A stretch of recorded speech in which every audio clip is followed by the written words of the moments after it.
এদের মধ্যে কারো হয়তো ছেলের মতন, কারো হয়তো ছেলের মতন। কারণ আমার বয়স তো আর বেশি না, রানিং 23 বছর বয়স চলতেছে। কয় বছর? 23 বছর। এই 23 বছর বয়সের মধ্যে আল্লাহ পাক বাংলাদেশের বিভিন্ন জায়গায় আপনাদের দর বরকতি নিয়ে যায়, তাই যাই। এই চেয়ার তো আর কি এলেমের গৌরব আর শিক্ষা দীক্ষার যোগ্যতা দিয়ে এই চেয়ারে বসার মতো সাহস নাই। আমার সাথে কি আপনারা কথা বলতে পারবেন? আমি এক কথা বললে আপনাদের দুই কথা বলতে হবে। রাজি আছেন? রাজি আছেন? তাহলে আমি যখন কথা বলবো অন্তরস্থল থেকে কারা কথা বলতে পারবেন? দোকানে হাত তুলে আল্লাহকে দেখান। নারায়ে তাকবীর, নারায়ে তাকবীর, আল্লাহু আকবার। হাত নামান। যে আল্লাহ তাবারক ওয়া তাআলা আপনাকে আমাকে দুনিয়ার সমস্ত ফাহিশা কাজ থেকে মুক্ত করে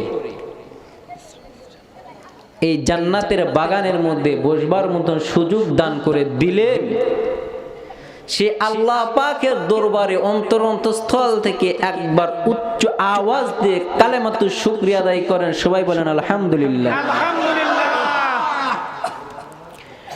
যেই নবীর ওসিলা করে আল্লাহ পাক আমাদেরকে দুনিয়া পদার্পণ করেছেন, যেই নবীর ওসিলা করে আমরা দুনিয়ার সব কিছু নিয়ামত পেয়েছি, আকাশ বাতাস পাহাড় পর্বত একমাত্র পেয়েছি কার ওসিলায়? আল্লাহ পাক দিয়েছেন নবীর ওসিলায়। আপনাদের এখানে বয়ানের আগে দীর্ঘ কয়েকদিন বয়ান করেছি সিলেটে, লাগাতার কয়েকটা প্রোগ্রাম সিলেটে রাখছিলাম। আল্লাহর কি নিয়ামত! পাহাড় কেটে কেটে বাড়িঘর করছে, পাহাড় কেটে কেটে মাদ্রাসা করছে, দেখার মতন কিছু জিনিস সব পারেন কে? আল্লাহ। শুনবা তো শুধু আমার কথা ভাষার মধ্যে যদি আপনাদের শুনতে সমস্যা হয়, কথা কি শোনা যাবে? যাবে? সমস্যা হবে না তো? কারা কারা চলে যাবেন দেখি হাত উঠান। যাইবেন না? আমার কথা শোনার মতন রুচি আছে? কথা বলুন, রুচি আছে? কার কার রুচি নাই? দোকানে হাত উঠা দেখান তো আমার রুচি নাই।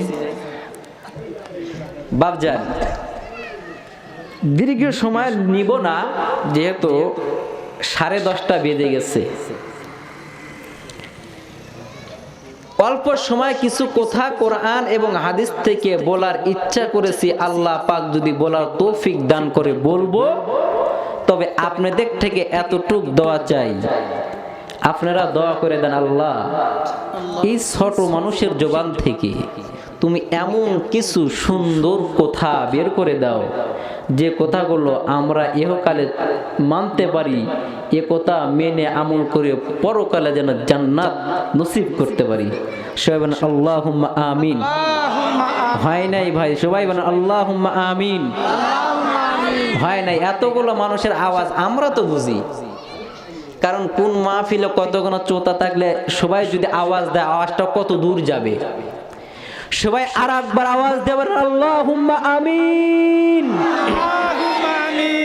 সম্মানিত সুধী, কোনো ভূমিকা নিব না। আমি আর আপনি বাংলাদেশের মুসলমান, বাংলাদেশের মুসলমান না? তদানীন সময় মক্কা মদিনার প্রেসিডেন্ট হযরত ওমর, নাম শুনেছেন? নাম শুনেছেন? আচ্ছা, অনেকে কথা বলতেছেন, আমার কথা শোনার রুচি আছে তো? আল্লাহর এক গোলাম চিকিৎসা হওয়ার জন্য ডাক্তারে বাড়ি যাচ্ছে। কি হওয়ার জন্য? চিকিৎসা হওয়ার জন্য। রোগ তার জিহ্বায় রুচি নেই। আল্লাহর গোলাম যখন ফার্মেসিতে রওনা দিয়েছেন, আপনাদের এই খুলনার এলাকার মনে করেন এই রাস্তা যাচ্ছে, কিন্তু বৃষ্টি আরম্ভ শুরু হয়ে গেছে। এই রাস্তার সামনে যে বাসা, এই বাসার দরজায় গিয়ে লক করলেন, বাসাওয়ালা ভাই বাসার মধ্যে কেউ আছেন? বাসার মধ্যে থেকে এক মুরব্বী বাবা দরজা খুলে দিলেন। যুবক বললেন, বাপজান আমি একটু ডাক্তারের বাড়ি যাচ্ছি চিকিৎসা হওয়ার জন্য। যেহেতু বৃষ্টি আরম্ভ হয়ে গেছে, এখন তো আর ভেজা যাবে না। আপনি যদি অল্প সময় আপনার বাসায় আমাকে আশ্রয় দিতেন, আমি একটু আপনার বাসায় থাকতাম, বৃষ্টি থেমে গেলে চলে যেতাম। বাসাওয়ালা বলছে যে ঠিক আছে, যেহেতু বাসা রুমও ফাঁকা আছে, আপনি থাকেন, বৃষ্টি থেমে গেলে চলে যান, সমস্যা নাই। যে সময় গেছে ঘটনাক্রমে এই সময়টা ছিলাম দুপুরের খাবারের সময়। কোন সময়? দুপুরে খাবারের সময়। বাসাওয়ালা যখন বসবার দিলেন, বাসার মধ্যে গেলেন, বাসার মধ্যে থেকে ময়নার মা ডাক দেয় ময়নার বাপকে, বলে ময়নার বাপ, আগন্তুক মুসাফির এসে গেছে, দুপুরের খাবারের সময় হয়ে গেছে, আপনি আগন্তুক মুসাফিরকে দাওয়াত করেন, মুসাফির আমাদের সাথে মেহমান হোক, খানা খাক।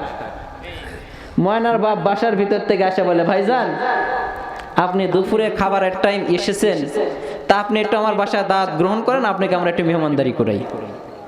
আগন্তুক মুসাফির করছে, বলতেছে ভাই আমার তো জিহ্বায় রুচি নাই, কি খাবো, অতএব আপনারা খান।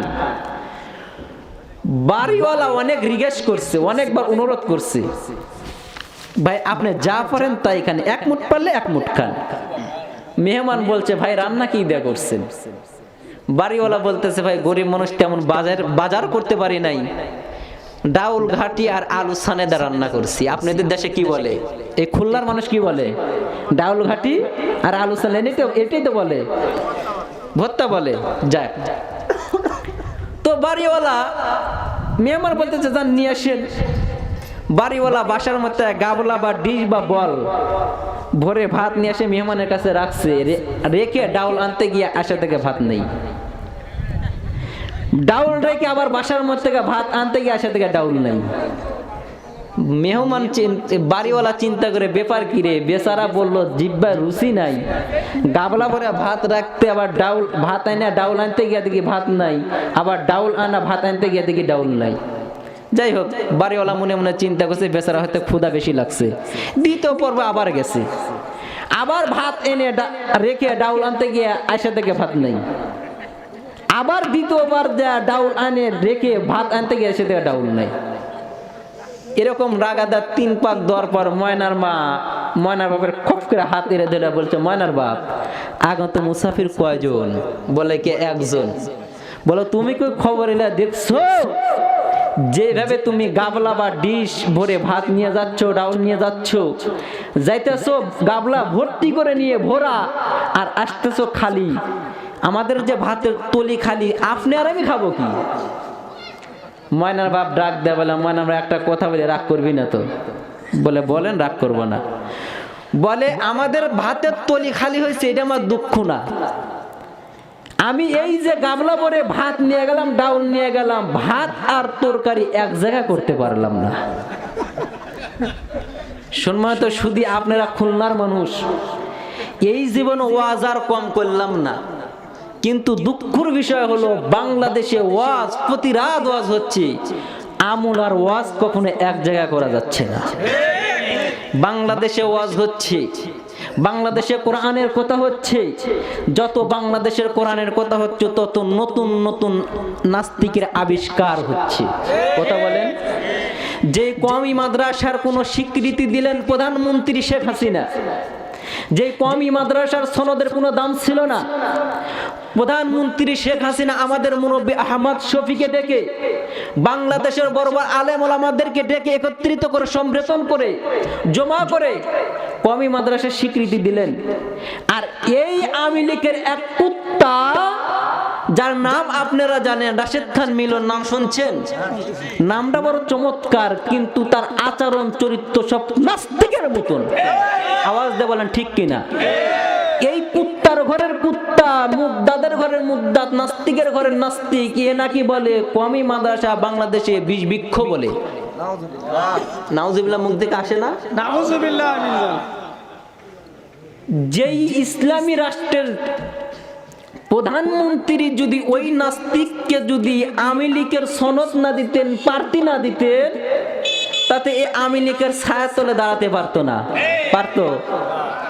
যে জায়গায় প্রধানমন্ত্রী সনদ দিলেন, আর এই নাস্তিক প্রধানমন্ত্রীকে ওভারটেক করে কোরআনের বিরুদ্ধে নাস্তিক কওমি মাদ্রাসার বিরুদ্ধে কথা বলেন, এ মনে করছে কওমি মাদ্রাসার বিরুদ্ধে কথা বললেই নাকি আমি বড় হয়ে যাব।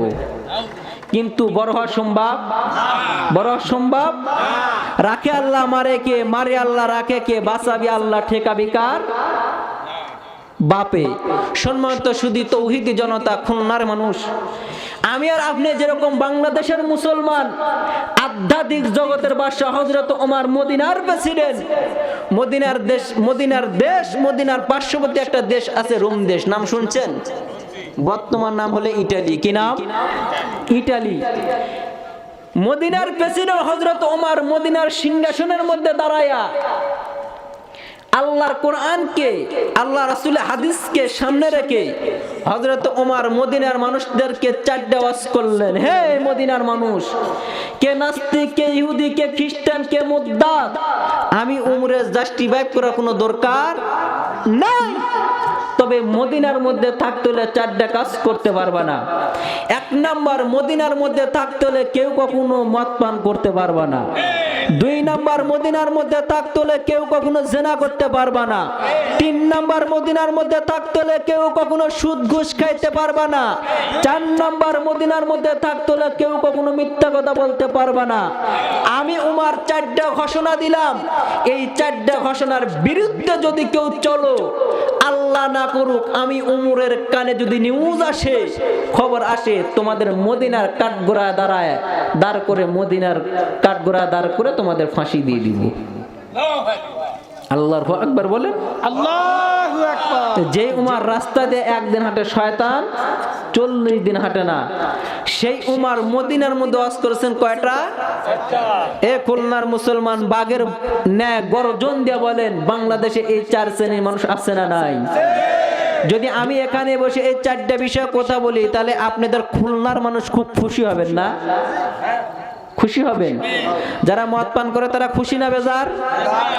যারা মিথ্যা কথা বলে তারা খুশি না বেজার? যারা সুদ ঘুষ খায়, জেনা ব্যভিচারে লিপ্ত, তারা খুশি না বেজার? তারা বলবে, হ্যাঁ দেখছি মুফতি ইসরাফিল বিন হাবিব নাটোর থেকে আসে, ওই নাটোর চলন বিল থেকে এসে কি বয়ান করেছে। কিন্তু কোরআনের হক কথা বলার দরকার আছে না নাই? আওয়াজ দিয়ে বলেন, আছে না নাই? কোরআনের হক কথা বলতে গেলে গুলি লাগতে পারে বুকে, সমস্যা নেই। কোরআনের হক কথা বলতে গেলে আপনার বেজার হতে পারেন, সমস্যা নেই। কোরআনের হক কথা বলতে গেলে আমার বাপ বেজার হতে পারে, সমস্যা নাই। তবে কোরআনের হক কথা বলার দরকার আছে না নাই? আরো জোরে বলেন, আছে না নাই? যেই বাংলাদেশে কোরআনের কথা হয়, সেই বাংলাদেশে আবার ইসলাম বিরোধী কথা কেমনে হয়? এক শ্রেণীর নাস্তিক নাকি বলেন, ইউটিউবে দেখলাম 10 জন নাস্তিকের তালিকা আসছে। একজন বলেন আজানের ধ্বনি নাকি বেশ্যার আওয়াজের মতন শোনা যায়। নাউজুবিল্লাহ বলেন। আর একজন বলেন যে আমার দেহ আমি যেখানে পারি, যে যুবককে পারি, আমার দেহ সেই যুবককে দিয়ে ভক্ষণ করাতে পারি। এ মানুষ না কুত্তা? এর ইসলামের শরীয়তে জায়েজ না না জায়েজ? আমাদের বর্তমান বাংলাদেশের মা বোনদের কি হালত? বর্তমান মা বোনরা যত পর্দার বাহিরে বাড়ছে, তত মনে হয় ডিজিটাল নারী। আল্লাহ বলেছে, নারীরা তোমরা পর্দায় ঢুকো, আর মা বোনেরা খালি খুলতেছে, উদান হচ্ছে আর বের হচ্ছে। বর্তমানে একটা পোশাক বের হয়েছে, কি পায়জামা বলে? পেলাজু না? পেলাজু। আল্লাহ বলছে নারী তোমরা টাকনু ঢিকো, আর বর্তমানেরা মা বোনরা খালি উদান করতেছে। এমন উদান করে, এমন ঢোল্লা যুবকের সামনে দা যায়, যুবক খালি কয়, আহ কি গেল রে, খালি শিষ্টানে কি গেল কি। এখনকার যুবকের সামনে দিয়ে যদি এরকম করে যায়, যুবকের অন্তরে কি কয়? ইসলামী রাষ্ট্র যদি হয়তো, ইসলামের এই দেশে যদি ইসলামী, আমরা হুজুর আর কোরআনের কথা কি বলবো? আমরা হজের বিরুদ্ধে যতই করি, পদ্মার বিরুদ্ধে যতই বলি, প্রধানমন্ত্রী শেখ হাসিনা যদি কালকে সকালে এলান করে বাংলাদেশে একটা নারী পদ্মার বিরুদ্ধে চলবে, তাকে ফাঁসির কারাগারে দাঁড় করাবে, তাকে জেলের ভাত খাওয়াবে, বাংলাদেশে আর বেপর্দা নারী দেখা যাবে?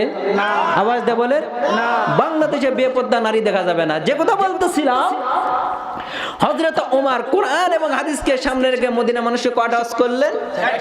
4টা ওয়াজ করলেন। যদি কোরআনের বিরুদ্ধে চলো, আমি ওমর তোমাদেরকে মদিনার কারাগারে দাঁড় করা ফাঁসি দিয়ে দিব। কিন্তু কোরআন অনুযায়ী জীবন পরিচালনা করলে কোরআন কেমনে আমাদেরকে আল্লাহ পাকের দরবার থেকে সুপারিশ করে জান্নাতে নেবে, আর কোরআন অনুযায়ী জীবন পরিচালনা না করলে কোরআন কেমনে আমাদেরকে জাহান্নামে নেবে? শোনার দরকার আছে না নাই? আছে। মুসলমান ইমানদার বাবাজিরা, আপনারা সুর না দিলে থাকবেন না, এটা আমরা বক্তারা ভালো করে জানি। তবে যে জায়গায় সুর দেওয়া দরকার, যে জায়গায় সুর দিব, যে জায়গায় দরকার নাই সে জায়গায় সুর দিব না। ওরে নবীর উম্মতের দল, আধ্যাত্মিক জগতের বাদশা হযরত উমর মদিনার মধ্যে দাঁড়াইয়া চারটা এলান করলেন, এ মদিনার মুসলমানকে, ইহুদিকে, নাস্তিককে, বেঈমানকে, খ্রিস্টান আমি উমরের জাস্টিফাই করার দরকার নাই। তবে সাবধান, তোমরা শুনিয়া লাও, এই মদিনার মধ্যে থাকতে হলে তোমরা চারটা কাজ করতে পারবা না। ওরে নবীর উম্মতের দল, আপনি এত ইবাদত করেন, আপনি নামাজ পড়েন, আপনি যাকাত দান খরচ করেন, আপনি এত ইবাদত, আপনার ইবাদত করার মাদ্দা যেই মানুষ দেখে, এই মানুষ মনে মনে চিন্তা করে এই লোকটা এত ইবাদত করে, এত আমল করে, আল্লাহ না করুক মরণের পরে যেন বান্দা বিনা হিসাবে জান্নাতে যাবে। ধারণা ভালো না খারাপ? আরো জোরে বলেন, ধারণা ভালো না খারাপ? লোকটার ধারণা এই লোকটা এত আমল করে, এত ইবাদত করে, আল্লাহ নাকি মরণের পরে তাকে বিনা হিসাবে জান্নাতে দিবে। ধারণা কিন্তু ভালো করেছে। ওরে নবীর উম্মতের দল, এ খুলনার মুসলমান দিলের কান্দে কথা শুনিয়া যাও, আর জীবনে খুলনায় আসতে পারবো কিনা জানা নাই রে বাবা। তবে আজকে তো চান্স পেয়েছি, একটু কথা বলি, একটু কথা শুনিয়া যাও। মরণের পরে আল্লাহ না করুক আমি আর আপনি যদি জাহান্নামের আসামি হয়ে যায়, আল্লাহ ডাক দে বলে, ফেরেশতা কই, এই লোকটাকে জাহান্নামের হ্যান্ডকাপ লাগায় তুমি তাকে জাহান্নামে ঢুকায় দাও। ওরে নবীর উম্মতের দল, আল্লাহ পাকের আদেশ পাওয়ার পর ফেরেশতা যখন আমার হাতে, আপনার হাতে জাহান্নামের হ্যান্ডকাপ লাগিয়ে জাহান্নামে দিবে, মানুষ জাহান্নামে ঢুকতে চাবে? ছাগল পানি দেখলে যায় না টানা লাই? আওয়াজ দিয়ে বলেন। ছাগল পানি দেখলে যেমন হামাগুড়ি দেয়, আমি আর আপনি জাহান্নামের তাপমাত্রা শরীরে লাগার সাথে সাথে আমি আর আপনি বেরে খয়া যাব। জাহান্নামের ফেরেশতারা টানবে আমাকে আর আপনাকে জাহান্নামে ঢুকাবে। এমন সময় কোরআন আল্লাহর সামনে দাঁড়িয়ে যাবে। কোরআন আল্লাহকে ডাক দে বলবে, হে মালিক, যেই লোকটাকে আপনি জাহান্নামের আসামি বানায় জাহান্নামে দেন, ভালো কথা, কোনো সমস্যা নাই। তবে আল্লাহ আপনার কাছে একটা আবদার, এমন কোন দিন নাই এই বান্দা মাগরিবের নামাজ পড়ে সূরা ওয়াকিয়া তেলাওয়াত করে নাই, এমন কোন দিন নাই এই বান্দা এশার নামাজ পড়ে সূরা মুলক তেলাওয়াত করে নাই, এমন কোন দিন নাই বান্দা ফজর নামাজ পড়ে সূরা ইয়াসিন তেলাওয়াত করে নাই। এই বান্দা এখন এখানেই সমাপ্ত করে নাই। কোরআন দিয়ে রাষ্ট্র জীবন পরিচালনা করেছে, পারিবারিক জীবন পরিচালনা করেছে, আলেম ওলামা দিকে দেখলে বড় শ্রদ্ধা করেছে, সম্মান করেছে, ছেলেকে কোরআন শিক্ষা দিয়েছে, মেয়েকে কোরআন শিক্ষা দিয়েছে। ওরে নবীর উম্মতের দল, কোরআন আল্লাহকে ডাক দে বলবে, মালিক, এত কিছু করার পরও যদি বান্দা জাহান্নামের আগুনের বাসিন্দা হয়ে যায়, যদি বান্দা জাহান্নামী হয়ে যায়, আপনার কাছে আবদার করলাম রে আল্লাহ, এই ব্যক্তির সাথে আমি কোরআন জাহান্নামের আগুনে জ্বলতে চাই। ওরে নবীর উম্মতের দল, আল্লাহ ডাক দে বলবে, কোরআন না, একদিন আর 2 দিন নয়, দীর্ঘ 23 বছর যাবত আমি আল্লাহ কোরআনটাকে নাজিল করেছি। এই কোরআন নাজিল করার কারণ একটা, চাই আমার নবীর উম্মতেরা কোরআন মেনে মেনে দুনিয়ায় চলবে, কোরআন মেনে মেনে তারা হালাল খানা খাবে, কোরআন মেনে মেনে তারা পর্দার বিধান মেনে চলবে, কোরআন মেনে মেনে তারা গুনাহের কাছ থেকে বিরত থাকবে। আমি আল্লাহ এই জন্য কোরআনটাকে নাযিল করলাম। ও মুসলমান ইমানদার ভালো করে শুনে নাও, কোরআন এমন সময় আল্লাহর কাছে সুপারিশ করতে থাকবে। আল্লাহ ডাকতে বলবে, কোরআন তুমি সুপারিশ করার কারণে আমি আল্লাহর এত দয়া, এত দয়া। তুমি কোরআন সুপারিশ করার কারণে বান্দাকে জাহান্নামের খাতায় দেখে আমি বান্দাকে নাম কাটিয়া বিনা হিসাবে বান্দাকে জাহান্নাম থেকে নাম কাটা জান্নাতি মেহমান বানায় দিলাম। हकीकत से तू दुनिया बेखबर खाएगे, दुनिया की नुमाइश बरो नजर है नमी गुयम के आज दुनिया जुदा बागश बगर करे के बाशी बा खुदा बाश जिसते दुनिया आज खुदा गाफिल बुदागन नई कमाशों कुरा ফরজন্দে জান। ওরে নবীর উম্মতের দল, এ খুলনার মুসলমান একটু আওয়াজ দে বলো, কোরআন মানার প্রয়োজন আছে না নাই? মদিনার মুনব্বরা, মদিনার প্রেসিডেন্ট হযরত উমর মদিনার মানুষদেরকে চারটা আওয়াজ করলেন রে বাবা। মদিনার মধ্যে একজন ইহুদি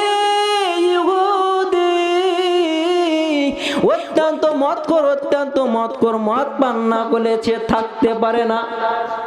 মদের বোতল নিয়ে প্রতি মধ্যে যায় আর মনে মনে চিন্তা করে, আল্লাহ মুসলমানদের খলিফা হযরত উমর গরম চোখে এলান করেছে, রে আল্লাহ